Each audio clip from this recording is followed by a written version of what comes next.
Alianza After Hours. Hola a todos, un saludo de nuevo. Aquí estamos en nuestro podcast semanal Alianza After Hours. Mi nombre es Felipe Campos, gerente de estrategia de inversión de Alianza, y hoy estamos de nuevo con la tripleta completa. Estamos con Ricardo Pérez, Richie Pérez, nuestro vicepresidente de inversiones. Richie, ¿cómo anda? Bien, Felipe, muchas gracias. Hoy va a ser interesante porque esta semana, igual que las últimas 52, bien movida. Gracias.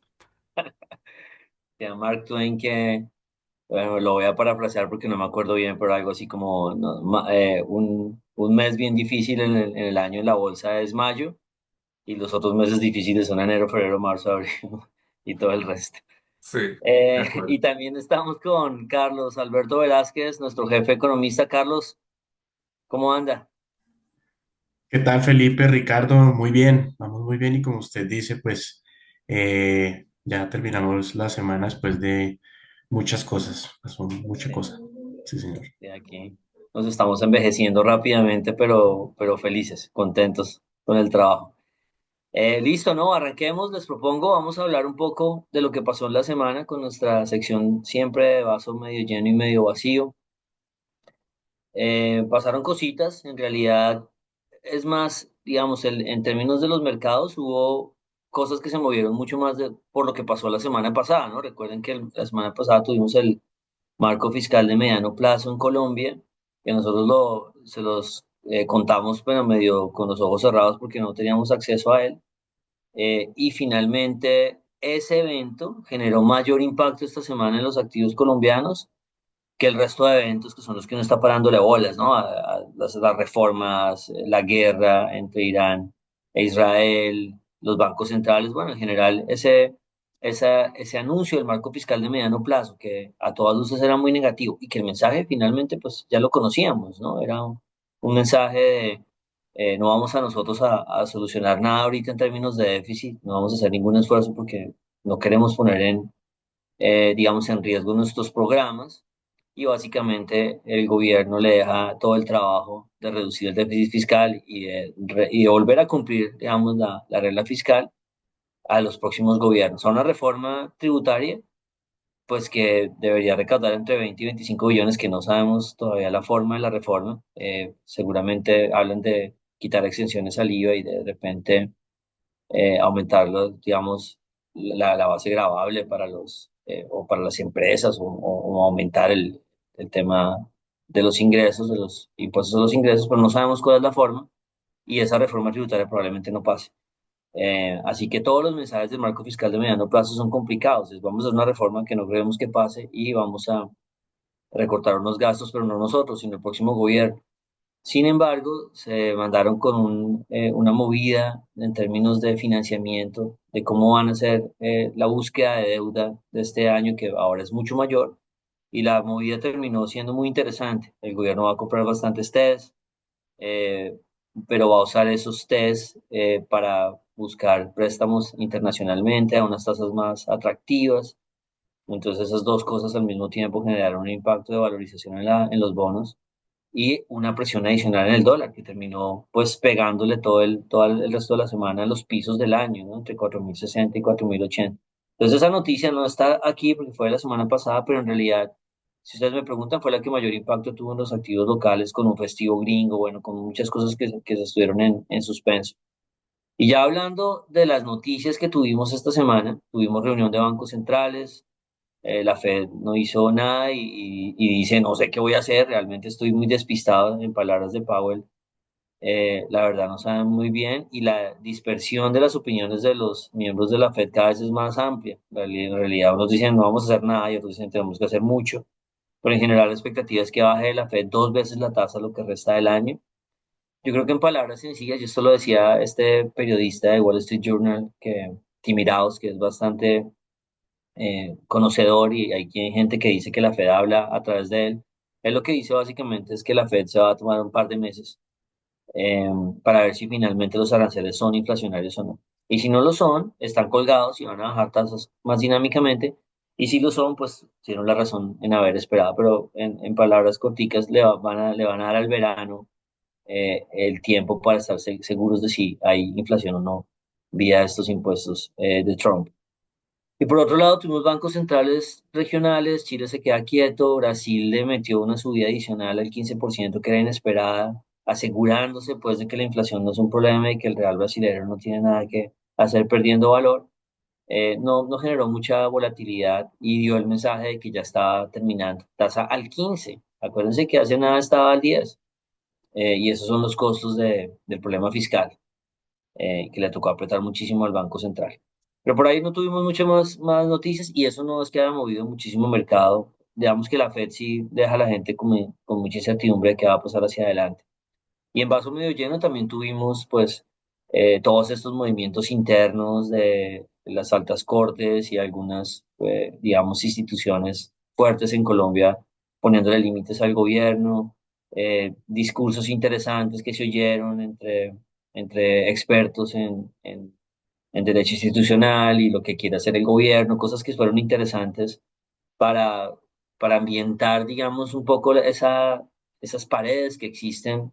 Recuerden que el trabajo, digamos, lo normal es que cualquier gobierno se enfrente a unas paredes, es clave que esas paredes existan como contrapesos, y pues fue una semana de contrapesos.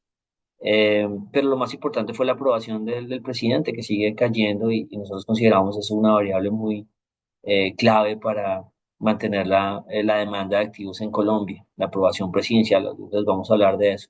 Y en el otro extremo, en vaso medio vacío, pues sigue la guerra.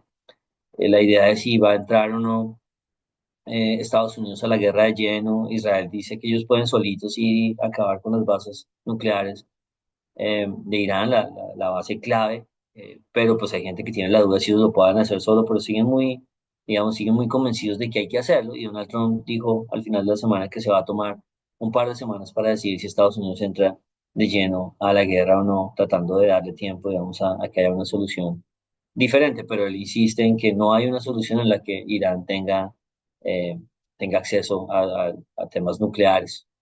Y se tuvieron las aprobaciones de la reforma laboral y de alguna forma las barreras que uno quisiera pensar que podría tener la reforma pensional no las va a tener. Simplemente la implementación de la pensional, porque la devolvieron a Cámara, va a tomar tiempo. Si el 1 de julio las AFP ya iban a recibir menos plata y comenzaba este fondo de ahorro del gobierno que va a ser administrado por el Banco de la República y otra plata ya para que el gobierno pudiera tener más, digamos, tener más capital para gastar en otras cosas y no tener que cubrir tanto en vía de pensiones, pues no, eso no va a pasar nada y posiblemente no pase este año, se va a demorar. Yo creo, pues obviamente tiene las legislaturas para poder hacer el proceso debido, pero la implementación toma tiempo. Entonces es muy posible que la reforma pensional no la hagamos hasta el próximo año. Y tuvimos una noticia en que Colombia ya tiene acceso a este nuevo Banco de Desarrollo de los BRICS, entonces como es importante o no, eso no mueve mercado, por supuesto, y ahorita les vamos a contar un poco de qué tiene que ver, cómo se da la implementación de ese tema. En resumen, les voy a mostrar un poco de mercado antes de meterme en de cada uno de estos daticos. Eh, Básicamente lo que tuvimos frente a las líneas T es mucha estabilidad. Los bonos de Estados Unidos no saben para dónde coger. Recuerden que están a la espera de la reforma fiscal de Donald Trump, la que es bien importante, porque no solamente tenemos que ver si la aprueban o no, sino si la aprueban, qué aprobaron, qué tanto la van a diluir. Y la pregunta más difícil de todas en los mercados es si los mercados ya lo descontaron a estas tasas o no. O sea, yo a veces digo, vea, si ustedes me dijeran exactamente cuál va a ser la resolución de un evento, o sea, va a pasar exactamente esto, no es tan fácil decir cómo le va a pegar a los mercados, porque los mercados siempre hay un proceso de preparación, los mercados no los coge de sorpresa las cosas. Entonces, todavía los tesoros muy quietos, arriba, en una situación incómoda para los mercados mundiales, pero no más arriba, se quedaron quietos y por encima de la línea T, muy alineados con las acciones gringas, que no dejaron de subir esta semana, pero muy, muy quietas, realmente todavía no tienen una dirección. No se sabe si la guerra sea acciones abajo o acciones arriba, por ejemplo. Históricamente no necesariamente es acciones abajo, hasta que la inflación sube. Si la guerra trae inflación, entonces ahí sí puede ser más adelante acciones abajo. Y la inflación es toda acerca de petróleo. Entonces, lo que hemos insistido mucho, el petróleo abajo a la derecha, que ustedes lo ven ahí, ha tenido una muy buena recuperación, ya está por encima de $75 por barril el Brent, y la pregunta es si se va a ir a 75, está bien, no es inflacionario, pero si se va a 90, ya les hemos contado eso, ya es bien inflacionario, entonces inicialmente puede que el viaje hasta 90 no sea tan grave, pero ya en 90 comienzan a salir datos de inflación al 3 al 4 al 4,5 en Estados Unidos, y ahí puede que todo el sistema colapse. Entonces, que la inflación no la aguante la economía, que las acciones ahí sí se caigan, pero es por etapas. Por ahora ese es el gran riesgo, que es un riesgo imprevisto, ¿no? El riesgo de los tesoros era solamente el tema fiscal, ahora se le metió, ¿y qué pasa si hay inflación, pero ya no vía de la guerra comercial, sino vía el petróleo? Y el dólar sigue desplomado, el dólar como que pierde con cara y con sello. Y todos, ustedes ven todos los activos moviéndose y el de XY todavía en los mínimos, pero sin decidirse si va debajo del 98. Aquí como la regla de servilleta es, si ustedes quieren ver un mercado con una alta probabilidad de operar por debajo de 4.000 en Colombia, tenemos que ver un DXY en 97, 96 ya fluido hacia abajo. Será como la regla más importante. Y a nivel regional, tuvimos un comportamiento frente a las líneas T. Digamos que no hubo mucha volatilidad, estuvimos más bien quietecitos, pero sí hubo una desvalorización en Chile. Chile ha perdido fuerza y acuérdense que nosotros somos muy seguidores de Chile y creemos que a Colombia le va a ir igual de bien a Chile y a Chile no le fue bien esta semana. Y la lectura que tienen los analistas chilenos es que el balance ha estado cambiando, el balance de las probabilidades políticas, y lo que se está viendo es que ahora la extrema derecha tiene más chance de ganar que el centro derecha. Y ustedes nos han oído hablar, bueno, igual eso es bueno porque hay una onda, ¿no?, argentina y una onda regional de que a la gente le gustaría que los gobiernos lleguen y sean bastante modestos y corrijan los temas fiscales. Pero la lectura por ahora de corto plazo en Chile es, preferiríamos a alguien de centro derecha, que no genere muchos choques, porque si viene alguien digamos, de la extrema derecha, de pronto viene con políticas muy agresivas que finalmente no pueda, el país no pueda adaptarse y implique otra vez el péndulo regresar a otro lado extremo. Entonces, por ahora Chile lo vendieron un poco por una hipótesis como contraintuitiva, que hemos dicho nosotros. Es buenísimo que haya un giro político y unos compromisos de gastos de gobierno, pero por ahora el mercado en Chile dice sí, pero no tan agresivo, no tan al extremo. Bueno, ahí termina el tema de mercado, Rich. ¿Usted cómo lo ve antes de que me metan otros temas? Bueno, con los temas que empezó en los vasos medio lleno y medio vacío, muy recomendado que vean el debate entre Gaona y el ex fiscal, ahora ministro de Justicia. Muy interesante porque un realmente experto en derecho constitucional, pues deja claro que eso sí es un decretazo, ¿sí? No, pues para que lo entiendan, les recomiendo ver el video. Segundo, este tema de la novela política, del decretazo, la reforma laboral a pensional, para nosotros es mucho más importante la caída en los índices de popularidad de Gustavo Petro. Y ahora vamos a ver eso. Para nosotros en Alianza, desde el 2022, ha sido, es y será muy importante que se siga cumpliendo la institucionalidad, que lo que usted llama paredes, yo lo llamo anillos de seguridad. Es decir, que el Congreso actúe cuando le toca, que las Cortes actúen, la sociedad civil, los medios de comunicación, es decir, todo eso que uno llama democracia. Y en ese sentido, pues el tema está funcionando. Le aprueban unos temas, otros no. Entonces, si uno hace esa revisión de largo plazo, pues la laboral seguramente pues ya terminó conciliada y se convierte en ley, y no fue la que presentaron pues hace unos meses. Pues viene el tema de los recargos nocturnos, los dominicales y el tema de los aprendices del SENA. En el tema de la pensional, pues van a tener que ir a las sesiones extras en Cámara para arreglar el tema y seguramente lo arreglarán. La de salud no ha tenido ni tendrá futuro. Entonces, como en toda democracia, pues habrán unas victorias y unas derrotas, pero eso es lo importante, que en un sistema democrático funcionen los temas. Y esa es la lectura que le damos.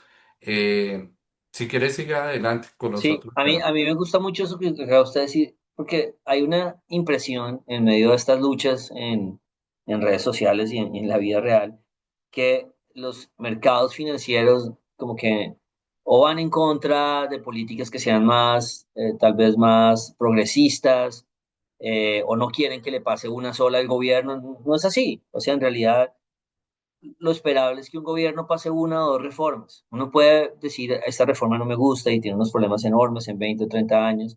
Los mercados no tienen esa capacidad de preocuparse en 20 o 30 años. Seguramente algo reflejarán. Por ejemplo, en la pensional, si hay un freno de flujos para las que las AFP ya no puedan invertir en el mercado. Cosas de ese estilo pasan.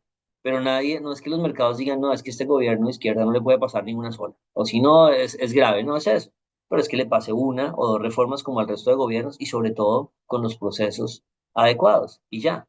Aquí no hay una apuesta, es que si le pasa, si el gobierno pasa una reforma, entonces los mercados se bajan y si no la pasa, porque esa lectura es lo que pasó esta semana, Richie. Inmediatamente se da una vuelta por las redes sociales y pasaron las reformas y la pensionada como que no enfrentó tanta resistencia. Inmediatamente la gente, el dólar se va a subir, los mercados se van a acabar. Sí, se rasgan Y las vestiduras, sí, como se y las eso han no es rasgado. así. Sí, Y eso es un pecado, yo creo que ha tenido la oposición, los economistas de la oposición, por decirlo así, ¿no? Y es hacer unas lecturas supremamente extremas sin entender que los mercados tienen muchas más complejidades. Entonces el mercado, ya sabemos todos, es dificilísimo pronosticar, pero debería ser relativamente más fácil explicarlo, porque el chiste de los economistas que no, somos malos pronosticando y la mitad del tiempo explicamos por qué fallamos en los pronósticos. Yo critico mucho que somos malos explicando, somos malos pronosticando y somos malos explicando.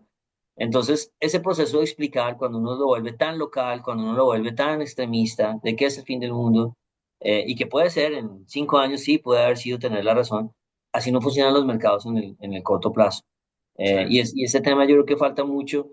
Y entonces uno cuando alguien de la oposición predice que el dólar va a estallar 500 pesos por alguna medida, entonces además le da cuerda a los gobiernistas para decir, vea que no, vea que usted leyó mal, usted no sabe lo que está pasando, las reformas van bien. Y ni la uno ni lo otro. Sencillamente es una mala lectura de lo que le importa a los mercados. Sí, el Eh, mercado, Pipe, es pragmático, ¿sí? Y Absolutamente. no le echa, como dicen acá, tanta tiza al tema.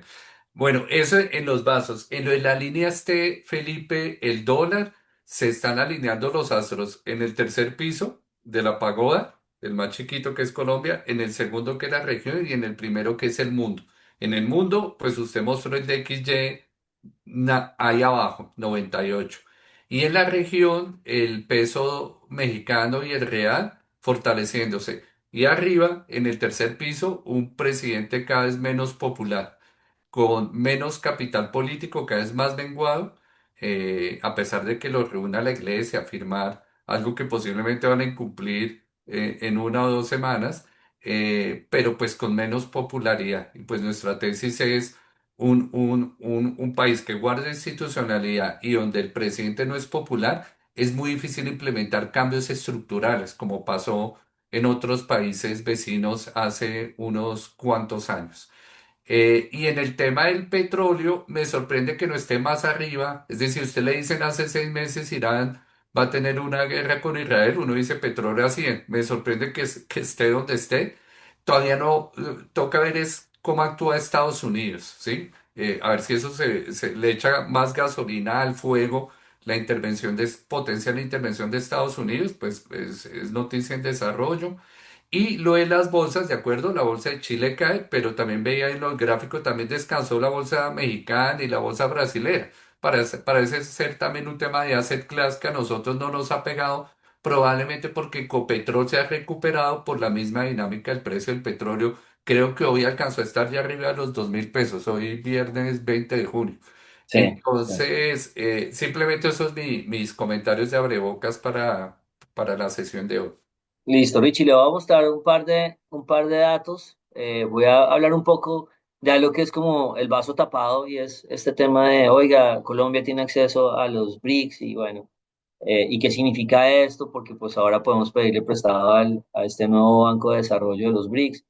Entonces, bueno, primero, ¿qué es ser los BRICS, no? Entonces, recuerden, esto no es un tratado de libre comercio, no nos exige por estar el BRIC, entonces no podemos pedirle prestado al Fondo Monetario ni nada de eso. No hay acuerdos de defensa conjunto o de aranceles comunes como si fuera una comunidad económica, nada de eso.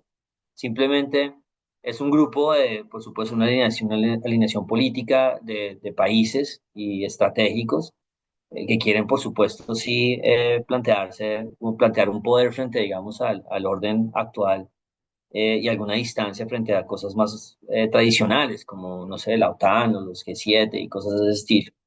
Quieren impulsar comercio entre nosotros, digamos, entre países del sur con el sur, y quieren como ofrecer ese mundo multipolar. Y el punto clave aquí es que se puede ver es hay un acceso a una financiación alternativa, que es ese nuevo banco de desarrollo. Entonces, inmediatamente sale el ruido, no, oiga, entonces, ¿a qué tasa presta eso? Y qué bueno, porque entonces ya no vamos a depender del FMI o de las multilaterales. Y bueno, ese tipo de cosas pues son ya obviamente lecturas exageradas. Entonces, aquí hicimos una tablita que no tiene mucha información, yo se la resumo rápido, de qué significa cada una de estas fuentes de financiación, como para decir primero que todo, pues eh, una cosa no reemplaza a la otra. O sea, el acceso a pedirle prestado al BRIC pues, no tiene nada que ver con las líneas del Fondo Monetario. Las líneas del Fondo Monetario son de precaución, son para crisis, no las usamos normalmente. Están ahí, usted tiene un crédito que usted tiene ahí que no tiene que usar, pero el crédito está ahí, usted lo puede pedir cuando quiera. Cuando se le pida plata prestada al BRIC, se la pide para proyectos primero y cuando se la pide la tiene que usar. No es como, pues no es como una tarjeta de crédito con un crédito preaprobado, no, usted tiene que ir, pasar por el proyecto y si les gusta a ellos, se la aprueban y ya no tiene de vuelta, use la plata y vea qué pasa. Eh, entonces hay que tener en cuenta que no son comparables. De pronto más es comparable con los préstamos de las multilaterales, que se parecen en que los BRICS le prestarían a uno plata para proyectos específicos en infraestructura, en cosas como que también tienen las multilaterales como el BID o el Banco Mundial, cualquiera de estos. Y ahí el tema de las tasas de interés, sí. Entonces yo veía comparaciones, es que el Fondo Monetario nos cobra mucho más. Pues sí, el Fondo Monetario, como usted sabe, es una línea que uno no debe pedir prestada, es más como para estabilizar los temas macro, las tasas sí son más altas, pero no hay que, digamos que no se tiene, está siempre disponible. Y las tasas de los BRICS sería más similar a las tasas de las multilaterales tradicionales. Eh, y la diferencia tal vez es que el BRICS sí le pide a uno que se baje de medio billón y lo deje ahí como capital exigido. Entonces son cosas diferentes para propósitos diferentes, no está mal, obviamente meternos de lleno al tema de BRICS sí puede tener algunas repercusiones, sobre todo con un presidente como el que tiene actualmente Estados Unidos, que de repente sí le está dando eh, digamos, mucha importancia a ese balance global y a esa lucha global que se está viviendo, pero no, digamos que no nos metamos en temas de qué bueno que ahora se nos van a prestar y entonces colguémosle al Fondo Monetario Internacional o al Banco Mundial. Eh, Nada de esas historias tiene que ver, es algo que es muy nuevo y también yo agregaría una parte final y es ellos no saben qué es prestarnos a nosotros. Pues cada proyecto seguramente va a tomar 6 meses y ellos no tienen oficinas en Colombia como si los tiene el Banco Mundial y la CARF y ellos pueden hacer préstamos en unas semanas como ya lo hicieron en momentos críticos. Entonces es algo nuevo, no sobra, si usted quiere tener una tarjeta adicional de crédito no sobra, puede tener algunos elementos, pero también tiene un costo que puede ser el tema geopolítico. Pero hacer un poquito de información para tener claro qué es y qué no es. Todo este tema del BRIC que ya se está imaginando uno que se está montando en una historia que va a tomar más tiempo. ¿Quiere decir algo, Richie, o le muestro una No, vez el tema? interesante, Sí, sí, a mí me pareció, de interesante. hecho, me parecía chévere incluso para uno mismo, bueno, que es todo este rollo, entonces decidimos meternos un poco ahí.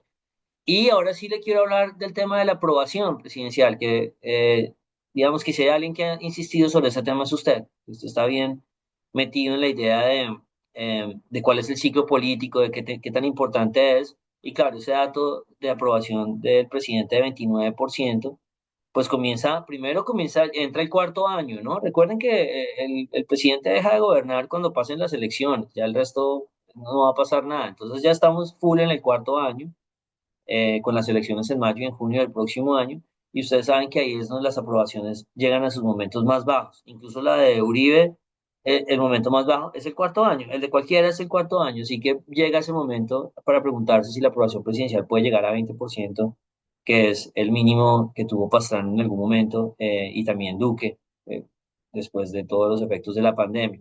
La aprobación es bajita, nosotros hemos hecho muchas lecturas de esto. Hemos escrito que vea si usted quiere, no, es que a mí no me gusta Inbamer, entonces a mí me gusta más el Centro Nacional de Consultoría, les hemos mostrado que el patrón se cumple. Si usted coge el Centro Nacional de Consultoría, la aprobación del presidente actual es igualita a la de Duque y a la de Pastrana, o sea, las reglas se cumplen, sino que los números del Centro Nacional de Consultoría pues dan un 50%, pero en realidad el 50% es malo, digámoslo así, y se iguala con esto. Entonces no hay necesidad de nombrar una encuestadora u otra.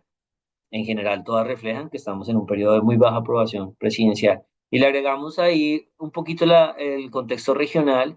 porque las elecciones importan, ¿no? Y fíjense, miren a Brasil y a Chile, Boric y Lula, con la misma aprobación que Gustavo Petro. La única diferente es México, que está volando. Sheinbaum, si le metiéramos a Milei por aquí, Milei está como al 45, al 50, obviamente con mucho más aire, que estos tres países que van para elecciones prontamente. Entonces la lectura está clara, hay una aprobación bajitica, y cuando uno termina este tipo de gobiernos, la probabilidad de que sea reelegido es bajita.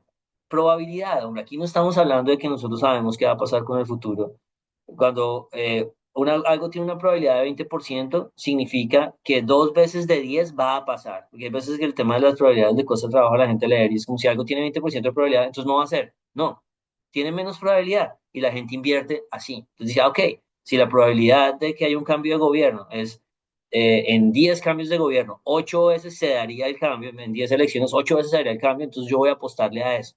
Entonces aquí pero hay gente que se incomoda mucho con el tema de es que no sabe, nadie sabe cómo va a terminar las elecciones, entonces el mercado está haciendo una mala lectura. El mercado, cuando tenga más información de que la lectura es la incorrecta, pues cambiará y mirará, y seguramente por ahora la aprobación presidencial ha sido una gran variable para eso. Y un último gráfico ahí, Richie, Sí, qué para que pena usted... ahí, Dale. Pipe, algunos comentarios de la popularidad del índice de aprobación presidencial. El primer comentario es que el 29, si bien es una caída muy fuerte, porque venimos del 37. Es decir, desde que existe esa línea, nunca se ha presentado una caída tan fuerte frente a la medición anterior. Y esa caída pues coincide con toda esta novela que estamos viviendo interna, ¿sí? Pues el desafortunado atentado contra Miguel Uribe, ¿sí? Que cuando uno ve la encuesta de Inbamer, dobló su favorabilidad. Les aconsejo, así como les aconsejo ver el video de Gaona, del doctor Gaona con Monte Alegre, les recomiendo ver la encuesta, Felipe, si quieren dejen ahí la lámina, por favor, porque aparece un aumento en la favorabilidad de Miguel Uribe impresionante, una caída en la favorabilidad de Gustavo Bolívar, importante. Viene una mayor preocupación de los temas de seguridad, se convierte en la variable más importante que en este momento están viendo los colombianos. El tema de salud, la ventaja de Inbamer, Felipe, es que es una encuesta que tiene muchos años y nunca el tema de la salud había sido una preocupación y ahora es una preocupación muy alta y gana favorabilidad. Paradójicamente, no nos imaginamos eso hace algunos años, el Congreso de la República y las Cortes. Es decir, mire que las encuestas muestran pues ese sentimiento de demanda por institucionalidad. Y la gran lección de esa que ese número es que cuando quieren patear el tablero o cambiar las reglas del juego, hay un impacto, ¿sí? Entonces, y ahora lo que usted va a mostrar pues va a demostrar lo pragmático que es el mercado en cuanto al índice de nerviosismo que es el dólar, porque el dólar muestra el índice de miedo en una economía y en este momento el dólar no muestra miedo, pues está por debajo de los 4.100 pesos. Entonces simplemente Felipe, ese comentario sobre el tema de la popularidad de mínimos. Y creo que la última vez que estuve en mínimos fue el 26 terminando el 23 Pipe, y en el primer trimestre del 24 el dólar estaba a 3.800. Le doy ese dato. 3.800. Ahí estaba botando sus pistas. Sí, pero con el real abajo, el real y el peso mexicano un poquito más abajo, porque eso fue antes de la devaluación del peso mexicano. ¿Se acuerda? Que fue la que nos sacó de los 3.800. Pero como el ser humano tiene memoria de corto plazo y no de largo plazo, la última vez que Petro estuvo por debajo de los 30 puntos, que fue finalizando el 23 sin presentar esa caída tan fuerte frente al punto anterior, el dólar está a 3.800 pesos, Felipe. ¿Listo? Bueno, simplemente hay esos comentarios. Tal cual, y eso nos lleva al gráfico que usted ya estaba mencionando de la comparación entre aprobación presidencial y dólar. Que hombre, si nosotros vamos a ser siempre los primeros en decir que el comportamiento del dólar es el siguiente, el comportamiento del dólar pues tiene que ver con 80% el tema global, el de XY, donde está la moneda regional. Así que este gráfico, la idea no es decir, es que la aprobación presidencial es supremamente clave. Ahora, hombre, cuando el dólar en Colombia fue de 4.000 a 5.000, sí fue solito, nadie nos acompañó, eso fue un viaje, Express, Colombia solo, acompañado como por allá por Turquía y Rusia en el mundo. Entonces está claro que algo estaba pasando en Colombia a finales del 22. Y después el regreso se da con una aprobación presidencial que se derrumba desde el 55% hasta el 30% y ahí no hay forma que ustedes convenzan a ningún analista internacional local que no tuvo que ver, por supuesto, la debilidad del gobierno, la reducción en la aprobación presidencial y finalmente la posibilidad de que grandes cambios bruscos no se fueran a dar. Y yo siempre insisto con este tema porque a veces, hombre, pareciera, y ese es el trabajo de las redes y de quienes trabajan en empujar una idea, pareciera que esto siempre va a quedar inconcluso, que es una opinión de analistas, ¿no? O economistas de los Andes, que usted ahí cae, y yo también, de querer meterle una interpretación que no es. Pero no hay duda que la caída de la aprobación presidencial y la derrumbada de dólares de 5.000 a 4.000 fue acompañada por la debilidad eh, de generar cambios. Pero en general, yo no diría que la aprobación presidencial tiene que determinar el dólar o que tenga una causalidad, y eso vamos a hacer un trabajo, estamos haciendo un trabajo para ver hasta dónde llega esa argumentación. Pero el punto es que pues ahora funcionó muy bien y esta semana, con eso termino, Richie, cuando precisamente pasan las reformas eh, y se tiene y estar fresquito el tema del marco fiscal de mediano plazo, entonces la gente, de nuevo, el dólar va a ir al infinito. Eh, y pues terminamos con el dólar en 4.080, 4.060, volviendo a intentar romper el piso. ¿Por qué? Por el de XY, por el Banco de la República, por el apetito latinoamericano y en el tercer piso por la baja aprobación y la posibilidad de cambio político. Entonces, bueno, esas eran mis historias, Richie. Quiero Y, pasarle a usted, a ver, dele un comentario y después. Tranquilo, no sienta que esta correlación es espuria, no es espuria, tranquilo. Yo creo, obvio, funciona más pues usted hace una banderada de esa tesis del primer piso, el tema global, el segundo, el tema regional, eso es lo que importa, pero en el tercer piso está la realidad. En la medida en que bajan los índices de popularidad, pues la probabilidad de implementación de cambios estructurales, llámese quitar esos anillos de seguridad o paredes que usted llama, pues se reduce. Mire que él empezó con índices de popularidad del 56% con la posibilidad de hacer cambios. Entonces el dólar se va a 4.800. Entonces la primera victoria fue la reforma tributaria de Ocampo, ¿se acuerda? Sí, Bien lograda por el exministro Campo. Me refiero a nivel de acuerdos políticos. Y ese tal acuerdo nacional se empieza a desbaratar. ¿Se acuerda con la salida de los autos responsables del gabinete? Alejandro Gaviria, eh, la ministra de Agricultura, y empieza a bajar la popularidad y el dólar también por lo de afuera y adentro empieza a caer. Mire el 3.800 Pipe, ahí aparece otra vez en el primer trimestre del 24, ¿no? sí. Entonces, no, súper, súper este enfoque. Sigue. Listo, Richie. Bueno, ahora le va a pasar la pelota a usted y a Carlos, que lo hemos tenido calentando, para que nos cuente esta historia. Esta historia, usted había dicho, es de varios capítulos, y es seguir explorando ideas sobre qué fue lo que pasó en Colombia, ¿no? Como qué pasó ayer. Como usted se levanta de esa película que pasó ayer y usted tiene un guayabo enorme y tiene tatuada la cara y no sabe qué fue lo que pasó y no tiene un diente, y eso significa no cumplir la regla fiscal, y usted no sabe qué pasó ayer. Y Sí. entonces, eso es tratar de reconstruir esa película. Pues hágale, ahí les boto la pelota. Bueno, aunque qué pasó ayer 2 es más duro que qué pasó ayer uno, ¿no? Ahora, ¿qué pasó ayer y qué pasó hace 1, 2, 3 y 4 años? Entonces, este ejercicio que muy juicioso hizo Carlos, no me voy a tomar acá los créditos, eso es un trabajo de él y su equipo, pero pues donde yo en su momento le hice unos interrogantes y venga, hagamos esto. Y es interesante porque nos va a dejar claridad sobre qué pasó. Y la semana pasada iniciamos con este tema. La idea es normalizar porque 500 billones de gastos, pues seguramente no le caen en la cabeza a la gente todo lo que hicimos. Oiga, normalicemos todo en 100. En el 2019, antes de la pandemia, cuando estaba Duque y teníamos un déficit fiscal del 5, Carlos, creo, y éramos un país grave de inversión.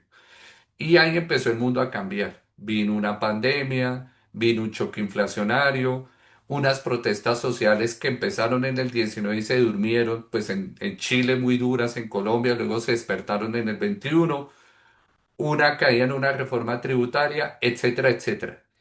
Pero cuando uno ve cualquier KPI de una compañía, lo miden contra la inflación. La inflación es 100, se convirtieron en 140 pesos en el 2024. El ingreso que estaba en 100 se fue a 165 pesos en el 2024. Y el gasto que estaba en 100 se fue a 200 pesos en el 2024. Entonces, si yo le pregunto a Carlos, ¿qué pasó ayer? ¿Dónde está el problema, Carlos? ¿Está en el ingreso o está en el gasto? Bueno, Ricardo, como se ve en la gráfica, pues a pesar de, digamos, múltiples análisis que han hecho investigadores, incluso hace unos años la Comisión de Beneficios Tributarios señalando que pues, todavía en materia de ingresos hay mucho por hacer. Lo claro y lo que se evidencia con esta gráfica es que los esfuerzos por aumentar los ingresos han sido mucho mayores que por reducir el gasto, ¿no? Entonces, el problema del gasto en Colombia es significativo, ¿no? Hace unos años también hubo una comisión muy importante donde participaron expertos muy connotados. Recuerdo al doctor Roberto Junguito, ya que en paz descanse, para evaluar precisamente la eficiencia del gasto y unos rubros que se podían analizar y atacar, ¿no? Pero entonces, claramente, aquí lo que presenta el país es un problema sobre todo de gasto, un exceso de gastos que pues nos han llevado a que las finanzas públicas se hayan deteriorado de una manera significativa y que incluso Fitch esta semana haya declarado que el déficit que ellos habían calculado era mucho menor. O sea, la situación está, o sea, ha deteriorado mucho en un grado muy superior a lo que inicialmente se esperaba, ¿no? Entonces, por el lado del gasto, es el problema principal. Listo. Entonces, conclusión uno, el problema es por el lado del gasto. Pero Carlos, hoy no vamos a hablar del gasto, vamos a hablar en 8 días del gasto porque no da el tiempo. Vamos a hacer un zoom sobre el ingreso. Y en el ingreso, que usted lo pone ahí muy bien, esa línea azul oscura se ve ahí en la parte izquierda, la misma azul oscura, 100 se convirtieron en 164. Y ese ingreso, de acuerdo con esa gráfica, Carlos, lo que entiendo es que la estructura de ingresos en Colombia se apalanca en dos tipos de ingresos. Los ingresos tributarios, que son los que están por allá en azul oscurito. Ahora usted me habla de montos, cuánto es en plata, que debemos estar hablando de 300 y pico billones de pesos, casi 400 por ahí. Y lo azul clarito que son, o lo gris, qué pena, que son los recursos de capital, en la línea y en la bolita, en los azules claros. Que esos recursos capital, entiendo, Carlos, son los dividendos que le giran al gobierno las compañías donde él es, pues, el propietario, donde el que más pesa claramente es Ecopetrol. Eh, yo quisiera, y usted pone el PIB nominal, que me parece muy bien, porque por lo menos en el ingreso, si yo, usted y yo, y pues todos los que estamos acá somos economistas, pues uno dice, oiga, está relativamente bien hecha la tarea. Tal vez el problema es si todos esos ingresos se ubican por debajo de 158, por debajo del PIB nominal, ¿no? Que el PIB nominal es el crecimiento real de la economía más la inflación. Ahora, ¿por qué está por encima? Usted me dirá si es por las reformas tributarias. Entonces, quiero que me explique principalmente el pico del 23, porque si hay un problemilla, el problema es el gasto, pero hay un problemilla en el ingreso que fue la caída del 24. Si esa caída en el 24 fue por algo estructural o fue porque el 2023 fue muy bueno por X o Y motivo. Entonces hábleme de esos X o Y motivos antes de pasar al detalle de los ingresos tributarios y los ingresos de capital, Carlos. Sí, efectivamente, Ricardo, pues lo primero es que, digamos, se ha dado cuenta a partir de diferentes estudios que efectivamente el ingreso, eh, en particular los tributarios, guardan una gran correlación con el crecimiento del PIB nominal. Entonces, eso era lo que veíamos, digamos, antes del 2022. Ahora, el pico al que usted se refiere, efectivamente se ha explicado por el efecto principalmente de las reformas tributarias que, pues recordemos, se enfocaron principalmente en renta, ¿no? Y hablo de las reformas tributarias porque, por un lado, eh, para el 23, digamos, se dio el mayor efecto de la reforma que se estableció o que se tramitó al final del gobierno Duque, ¿no? Esta que incluyó principalmente el incremento de las tasas de renta corporativa y las llevó al 35%, y también la eliminación o la moderación del beneficio eh, tributario del pago del ICA sobre renta, ¿no? Entonces, eso se vio reflejado en el 23 y se vio acompañado, por supuesto, por los efectos que tuvo la reforma tributaria que ya mencionaban hace unos minutos del gobierno Petro. Y esto porque el ministro Campo optó por digamos, adelantar parte de ese ingreso para precisamente ese año 2023. Entonces se acumulan esos dos efectos y pues ya vemos ese pico considerable en el 23. Ahora, eso tuvo una contrapartida, hablo de la reforma de este gobierno en el 24, y que incluso la ha mencionado el mismo presidente como una de las causas por las que el año pasado las finanzas públicas se vieron sujetas a una enorme presión, ¿no? Porque los recursos que se adelantaron para el 23, pues no estuvieron, o no, faltaron, digamos, para el 24. Entonces, evidentemente, los ingresos tributarios son la fuente, digamos, más estable y significativa de los ingresos, en la medida en que pues los recursos de capital sí han ayudado en diferentes momentos a financiar los gastos, pero se ven sujetos a condiciones propias del mercado, ¿no? Entonces, usted mencionaba los dividendos de Ecopetrol, que en 2021 cayeron de una manera considerable por, digamos, los efectos de la pandemia y la caída en los precios internacionales del petróleo, mientras que en el 22 se dio la caída, pero por el lado de las utilidades de Banrep, ¿no? Ante el incremento de las tasas de interés en los Estados Unidos y pues los efectos que tiene sobre los activos que tiene o que administra Banrep, ¿no? Entonces, estos ingresos, pues, sí son muy volátiles y al final vemos que crecen a un ritmo similar a lo que lo hace la inflación, al menos al 24, ¿no? Ok, listo. Entonces lo que le entiendo es que el 23 el gobierno logró cosechar las dos reformas tributarias. Así es. La del gobierno de Duque antes de que él se fuese, que permitió el recaudo de impuesto de renta en empresas, aumentarlo. Además porque el 2022 fue el mejor año de crecimiento económico de Colombia. Entonces usted cosecha por punta y punta. Y adicional en el 23 tiene el impacto del aumento en la tarifa a personas naturales que hizo Campo en su primera reforma tributaria en este gobierno. Entonces, no, súper claro ese tema. Venga, pasemos a la siguiente para seguir desmenuzando, quitándole, ¿cómo es? Anillos a la cebolla.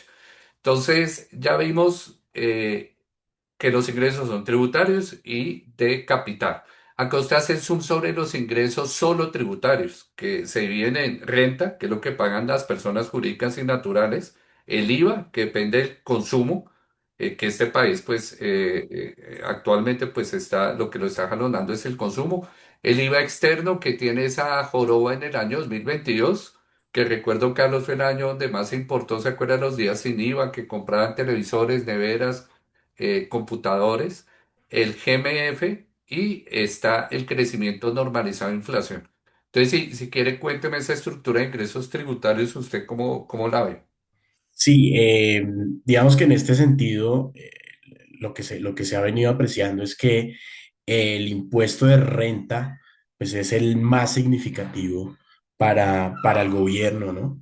Y dentro de este, sobre todo, el impuesto de renta a las personas jurídicas, donde la distribución es más o menos 80 empresas y 20 aprox las personas naturales, ¿no?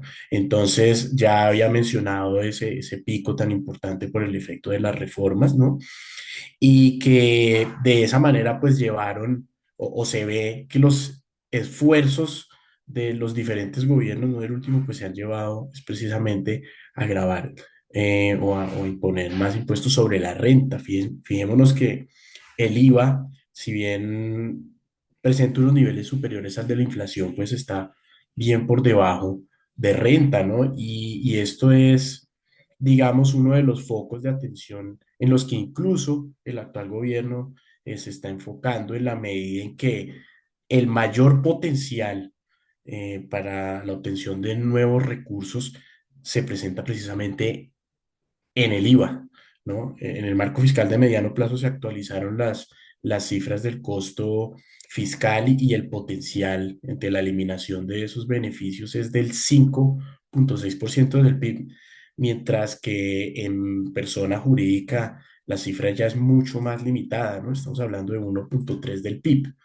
¿no? Entonces, por supuesto, eso, una eventual reforma va a ser compleja en la medida en que toca muchas sensibilidades, ¿no? Y pues de esa manera, pero digamos que hacia allá deben dirigirse los esfuerzos de las próximas administraciones en la medida en que también hay un componente muy regresivo en ese impuesto de IVA, ¿no? Y por Sí. último, pues, Qué pena y lo interrumpo, vale, Carlos, porque es decir, si hay que hacer una intervención quirúrgica sobre estas líneas de ingresos, estoy de acuerdo con usted, parecería es la del IVA, porque en las otras está la tarea hecha.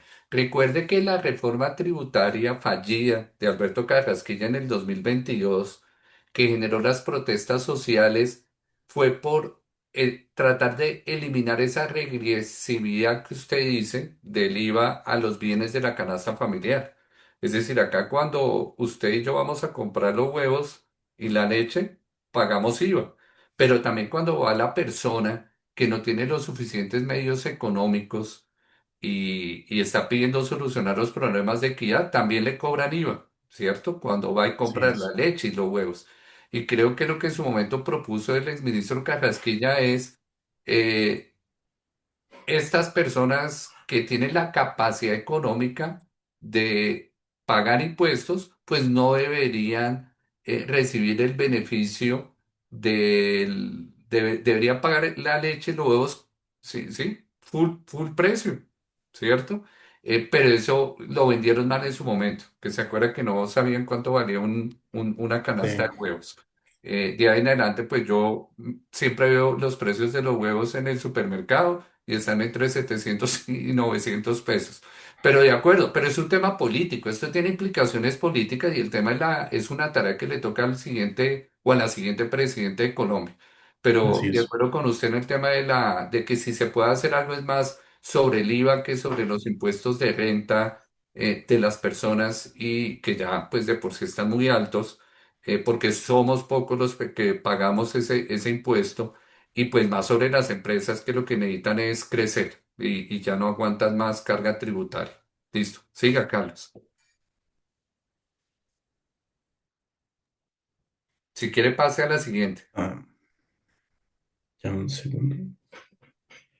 Listo. Y ya dejamos Ah, aquí, bueno. digamos, un abrebocas. Sí, entonces acá dejemos el abrebocas. Entonces, ¿qué queríamos? Que hoy se llevaran dos ideas en la cabeza. La primera, el problema está en los gastos. Y vamos a hablar sobre gastos la próxima semana. Pero en el ingreso, pues hay una situación atípica y es un ingreso que se exacerbó en el 2023. Y creímos que eso iba a durar toda la vida y no duró toda la vida y por eso el 2024 y el 2025 estamos pagando esa mala estimación en las cifras fiscales. Como el problema está en el gasto, Carlos les va a explicar, pues el gasto, uno quisiera que creciera la inflación, es muy difícil, que esté en 140, pero es imposible porque hay unas rigideces. Entonces hay tres tipos de gasto. Funcionamiento, que es lo que ustedes ven en azul claro, que se parece mucho pues al componente total del gasto, pues es el 75%. Los intereses que se pagan por la deuda, que vamos a hablar la otra semana y Felipe va a sacar de su cajón un análisis muy bueno que hizo, que está en función de la deuda, nos hemos endeudado y la inversión que es el Paganini y todo este tema. Pero el problema, Carlos, ¿en qué componente del gasto usted lo ve? Como abre bocas a lo que vamos a ver en 8 días. Bueno, Ricardo, principalmente los problemas que presenta el gasto se dan, por supuesto, en funcionamiento, porque, pues, como bien anotaba, representa una gran parte del mismo, pero actualmente el tema de los intereses o este crecimiento tan fuerte que ha presentado, sobre todo en 2024, pues de hecho ha llevado a que desplace a uno de los componentes o el componente más flexible que es el de la inversión, ¿no? Entonces, No, el tema del gasto en intereses, de la deuda, de la prima que le cobran a Colombia, por diferentes razones que ya hemos mencionado a lo largo de varios podcasts, pues es el que está generando una presión muy significativa al alza en el gasto. bueno, en 8 días le quitamos más a la cebolla para seguir bajando.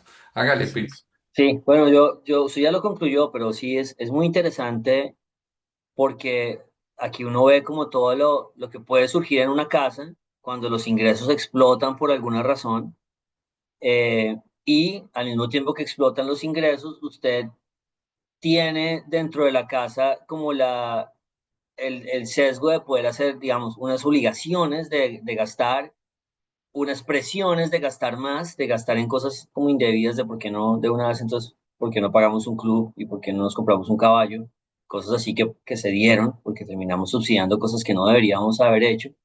Y imagínense que en su casa hubiera un choque de ingreso, o sea, hubiera mucha plata que entrara de un momento a otro y automáticamente la universidad le dijera, ah, como usted ahora tiene más plata, entonces ahora yo le cobro 20% más. ¿Por qué? Porque sí, porque usted gana más.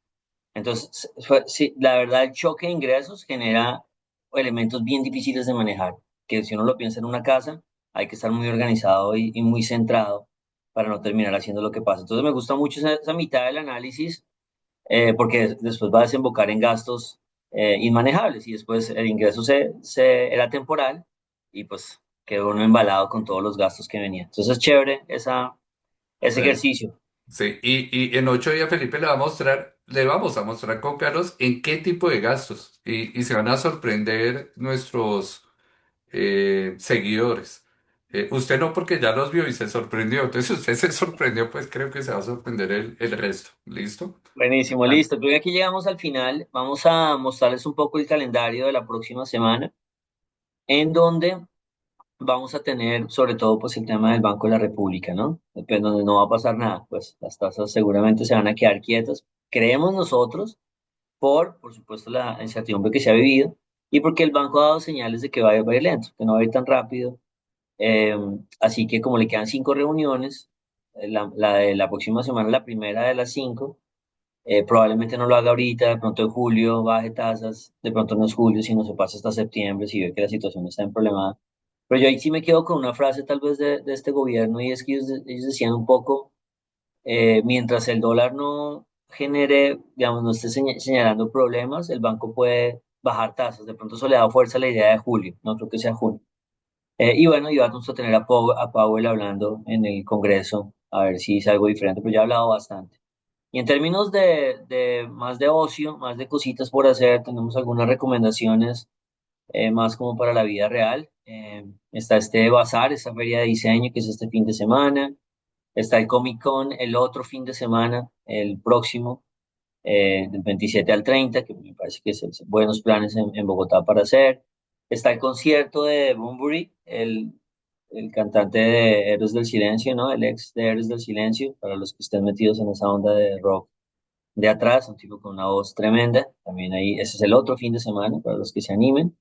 Y esta película Bailarina un spin-off de todo lo de John Wick, para los que les haya gustado John Wick, no le fue mal en calificaciones, la verdad.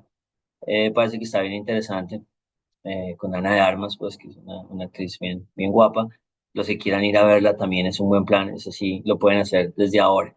Y bueno, y creo que terminamos, Richie, con muchas historias por contar, pero ahí las vamos como una cebolla, vamos pelándola a poquitos, que son temas bien interesantes. sí, y se demora uno en pelarle, no alcanzamos a ver su meme del día por culpa de pelar esa cebolla, ¿no? Me quedo con una tarea para mostrarles, Sí, pero todo eso va la próxima semana seguro. Pues listo. bueno, hasta aquí llegamos. Les agradecemos a todos la compañía, el apoyo, como siempre, y deseándoles lo mejor esta semana. Hasta luego, nos vemos la próxima. Hasta luego. Gracias. Adiós. Alianza After Hours.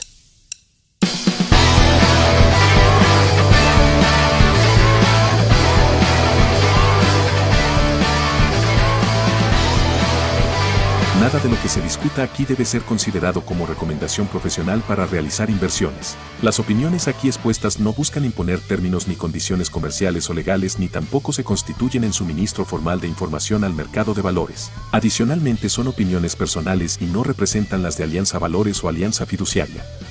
Se recomienda consultar con un asesor comercial que entienda sus necesidades de liquidez, horizonte de inversión y perfil de riesgo antes de invertir en mercados financieros. Escuchar el podcast de Alianza puede tener efectos secundarios como ser muy sesgado en dólar, ver figuras técnicas en la naturaleza y hablar de inflación en reuniones familiares.